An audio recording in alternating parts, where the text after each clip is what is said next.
All right, so we've been talking about this for weeks, for months, for years. Yeah, back in 1984, I was just like, well, I wasn't born yet. Back in 1987, I was like, Vikings need to trade for Joe Thuney. Wah, wah, da, da, as I was getting my diaper changed. But one last plea for the Minnesota Vikings to trade for Joe Thuney. Because if you are actually serious, or is this an unserious football team? I don't know. Like, if you're serious about getting the best possible offensive line in front of Kirk Cousins and let him succeed behind a good offensive line, which he needs to succeed, and by extension, having the offense and then the team succeed, trade for Joe Thuney today.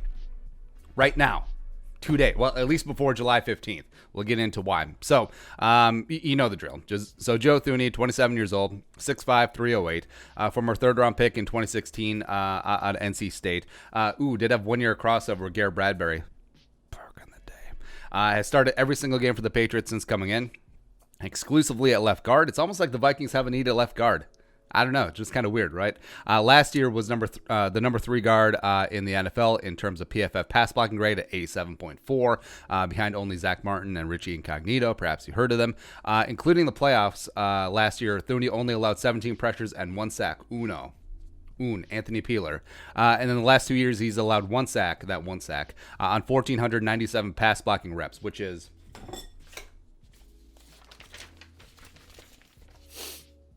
good. Apparently that's pretty good, right? Patriots decided to smack him with the franchise tag, $14.781 million. Woo! Fully guaranteed this season. He already signed the tag. He's good to go. So now here's the key. Vikings need to trade for him before July 15th because that is the deadline for franchise players to be extended. Now, I actually don't know how it fully works. The literature I read up is kind of unclear. What happens if a player is extended and then traded, or traded on the franchise tag? What if a team has 2 franchise tag players? Are they allowed to do that? All right.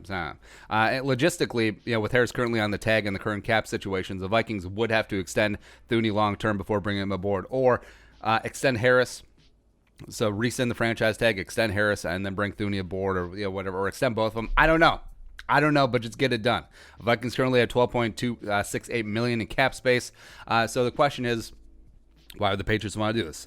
Joe Thuney is a really good player, and he's a big part of us trying to win football games. Okay, Belichick. Yeah, get out of here. So number one, Patriots are dead last in cap space at $1.335 million.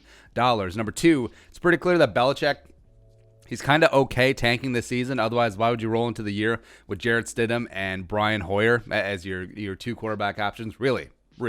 And then also, I think that he would absolutely love and adore getting more draft capital for a potential move up for Trevor Lawrence. If they don't end up with a number 1 overall pick just by virtue of whatever, and then if they do that, and then they still have some extra draft sugar to actually build a team around Trevor Lawrence, unlike what they did for Tom Brady after Gronk retired. But it's neither here nor there. The Vikings are pretty replete with extra draft capital. They have an extra 4th from the Bills, an extra 4th from the Bears, an extra 5th from the Ravens, as well as they're in line for a 367 in terms of compensatory picks. So why not go to Belichick? Spielman and Belichick have done some business before. I mean, they made the Cordero trade in 2013. So why not go, hey, Billy B, 3, 4, 5, 6 for Thuney?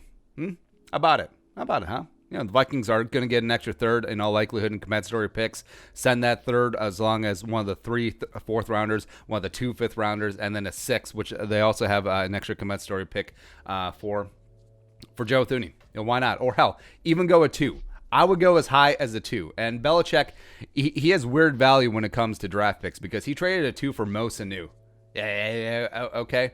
I'm not ready to give up a 1. I actually don't think it would take a 1 to get Joe Thuney away from the Patriots because I don't think that they're really sold on him long term. It's obvious that they're not sold on him long term because they would have given him a long term extension. But also, I think they potentially see this year as could be a lost year, and I think that they could have a lot of turnover on that offensive line. And maybe that with Dante Scarnecchia officially retired now, the dude's retired like 17 times, that maybe Thuney isn't going to be part of the future plans. Maybe they want to get some of the young kids some experience ready to go. Plus, they save $14.7 million and change against the cap in 2020, which they can roll over 2021 if they really want to rebuild this team. So it makes sense. It makes sense from the Viking side. It's like, hey, Are we going to roll into the season with Pat Elflein, or are we going to trade for Joe Thuney, who is a Pro Bowl level left guard? Let him fit in. He fits perfectly in the zone scheme, and let's move on with life, or no? And the Patriots are like, all right, so we're just going to pay Joe Thuney for 1 year, and then we're going to let him go because we don't re-sign our own players. And then what is the point of life? What is life for? All right, so that is it. That's one last final plea. It's been something we've just been hammering for months and months and months.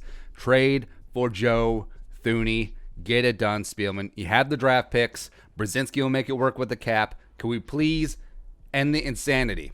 Trade for Joe Thuney. Let's go. All right, so your thoughts. Trade for Joe Thuney. Let us know in the comment section below. Subscribe for daily Vikings takes. You want to support the work, pull some of the Venmo. Let's give us a follow on social media as well. But until next time, Skull Production Value.